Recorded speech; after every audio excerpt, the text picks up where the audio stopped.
when you look back at this game three performance by Golden State, just how bad was that fourth quarter by them specifically? I'm almost confused because Kyle and I have been talking about this. The Golden State Warriors are literally in the discussion for the greatest third quarter basketball team we've ever seen. Like it's a whole nother level of intensity. They're pretty much unguardable. Everybody in the league knows it. They're the best third quarter team in the league, and they have been for almost a decade, it seems like. And you follow up with that 33 points in the third, 11 in the fourth. The Golden State Warriors in this series, within the fourth quarter alone, have 11 more turnovers than the Celtics. In the fourth quarter alone, the Golden State Warriors are shooting 19% from three. How is it that you go from ungodly, unguardable, from what it seems like in the third, to abysmally irrelevant in the fourth? Now, I know that basketball is not rigged. I'm not going to go out there and say that it is. It's just instances like this is when you start to question how authentic some of these games are. And again, I'm not making this a gambling thing. It's almost weird because you're coming off of an emotional and physical high of just dominating your opponent in a quarter to where you have one left. You rallied your way back when Boston was up that entire game, take the lead in the third, and then shit the bed. You didn't get embarrassed like you did in game one where they went on a 40-17 run to end the fourth quarter. It wasn't like Al Horford was killing you or just kind of like random people. But the timely turnovers that you guys had, the situational awareness that you had for your shot selection in that fourth quarter was just kind of like Steph had 29 in three quarters, ends with 31. You're telling me the best player on the floor only gets 2 points in the quarter? You're telling me that you guys are throwing lackadaisical one-handed passes across the court? You're telling me that Draymond Green can't dribble a basketball? Steph doesn't know how to make a bounce pass? Klay Thompson doesn't know how to make a wide-open three? It just, on the offensive side, I know that the shot is probably the hardest piece, but it's just they made so many mistakes that you look at and say, but that's not them. That's not who they are. I mean, for God's sake, Steph has scored over 30 points in all three games. This is Klay's first game where he's actually productive and efficient at that. Andrew Wiggins finally kind of snaps out of his shell and he gives you 18, and you can't capitalize in Boston. I don't understand. It doesn't really add up. Obviously, Jason goes for 26. Jalen goes for 27.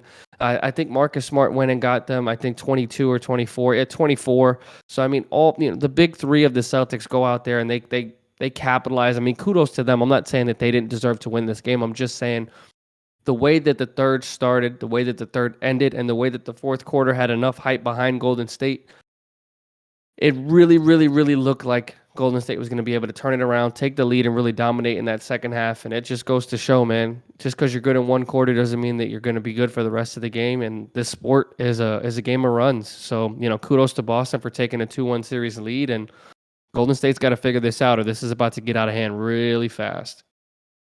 Well, this is something that we discussed with Mike just a couple of weeks ago when we talked about Golden State.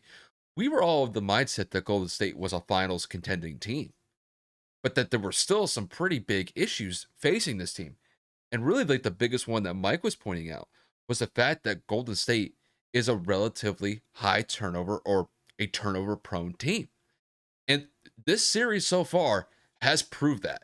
And when you're going up against one of, if not the best defense in the NBA with the Boston Celtics, the Celtics are going to punish the Golden State Warriors in that regard. And so far, they've done that fairly effectively throughout this series.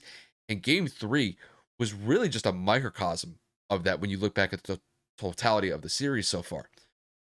I mean, Kevin, it's like you said, when Golden State scores 11 points in a quarter, I mean, it's one of the worst productive quarters that I've seen from any team throughout the entire NBA playoffs this year. I mean, we could look back to some of the performances that the Suns had specifically in Game 7 where they scored 27 points in a half against Dallas. The Suns were down by 30 against Dallas at halftime in Game 7 on their home court. I mean, I'd probably put that as like the worst offensive performance that I've seen from any team in this postseason. But what Golden State did in the fourth quarter of Game 3 against the Celtics was right up there. I'd say probably top 2, if not top 3 worst performances from a team in a quarter this entire postseason. It's one of the things that I've focused on pretty intently throughout this series so far. And you can maybe say with the playoffs to a larger extent. Boston's defense just knows how to clamp down in the fourth quarter. And they've done this not once, but they've done this twice already. They did it against Golden State in game 3 in the fourth quarter, but this happened in game 1. Golden State got off to a very good start in the second half. They get off to a great start in the third quarter like they typically do. And then Boston just played amazing defense in the fourth quarter. And to go along with that, Boston could not miss a shot in game 1 on the road in San Francisco in game 1. And I think if we look back at that fourth quarter specifically for Boston, I think they scored 40 points and Golden State scored 17, like 15 or 17. Golden State got doubled up in that quarter and ended up losing that game by double digits. Now, this was kind of a similar situation where, Golden State has a great third quarter and then they just completely fall apart in the fourth. It's really where you want to shift the blame to. Do you blame it for Golden State's ineptitude with turning the ball over, not knocking down shots? Or do you give Boston their credit by playing outstanding defense, by forcing turnovers, and getting enough points on the offensive side of the court, be able to extend the lead? To me, I have to look at Boston. I have to kind of give them their respect in this regard because Boston has shown this the entire season. And they've proven it even more so in the biggest stage of the NBA, in the NBA Finals. And if they're going to continue to play that clamp down style defense in the fourth quarter against Golden State's going to have some real trouble going into game 4. So if I'm Golden State, obviously they have to limit their turnovers. They have to stop making bad passes. And then they have to slow down Boston in the fourth quarter. Nobody's going to deny that Golden State can absolutely run it in the third. They've proven that time and time again. But fourth quarter, you got to show up. And it's not just Steph. It's Clay. It's Draymond, Andrew Wiggins, Jordan Poole. All these guys are going to have to step up in the fourth quarter when it matters the most. And so far in this series, they have not done that. And that's why they find themselves in a 2-1 hole. So we'll see what happens going into game 4. But Golden State's got some issues to work out here. And these fourth quarter issues or these fourth quarter woes, however you want to describe it, could potentially bring down this team in the finals. That's just how I see it.